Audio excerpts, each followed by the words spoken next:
Hello everyone, today we are going to learn basic Blender tutorials how to rotate object. So we have this example cube objects, and if you want to rotate, you can click at this icon rotate, or you can press shift buttons and press spacebar to show the table of commands in your cursor, and you can click this rotate command. If you select the objects, it will be show for the red axis, green axis, and blue axis. You can rotate by clicking at this green axis.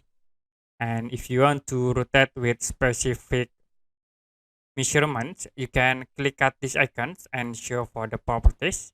Here you can see if you move this green axis will be rotate in Y axis. You can change like in there into 45 degree and it will be set into 45.